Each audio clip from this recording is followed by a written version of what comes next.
అయితే తెల్లారి ముఖ్యమంత్రి గారు వచ్చి రివ్యూ చేయడం, అన్ని మోటార్లు నడపాలని చెప్పి ఆదేశించడం,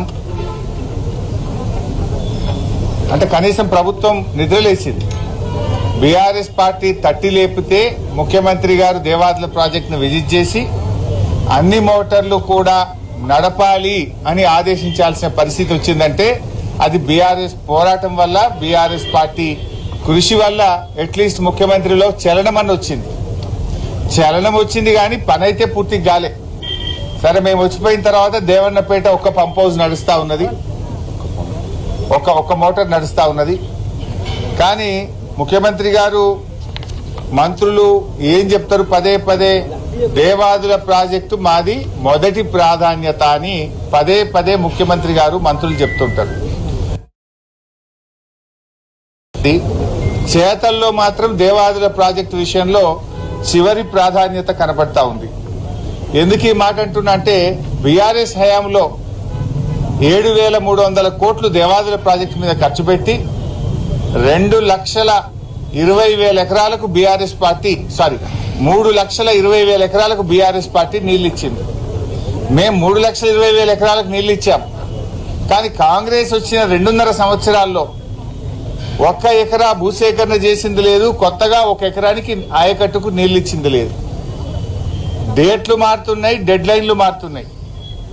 పొంగులేటి శ్రీనివాసరెడ్డి గారు వరంగల్కి వచ్చి పెట్టిన ప్రెస్ మీట్ లో మార్చి 2026 నాటికి దేవాదుల ప్రాజెక్టు పూర్తి చేస్తామని పొంగులేటి గారు ఒక డెడ్ లైన్ పెట్టారు.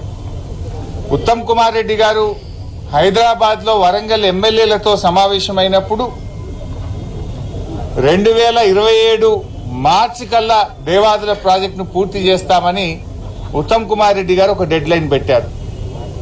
నిన్న ముఖ్యమంత్రి రేవంత్ రెడ్డి గారు దేవాదుల ప్రాజెక్టు విజిట్ చేసి ఆయన ఇంకో కొత్త డెడ్ లైన్ పెట్టిండు.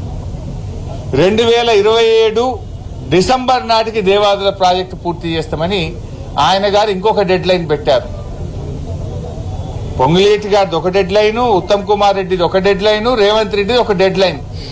డెడ్ లైన్లు మారుతున్నాయి, డేట్లు మారుతున్నాయి తప్ప ప్రాజెక్టులో అంగుళం కూడా ఇవాళ పని జరుగుతున్నటువంటి పరిస్థితి లేదు.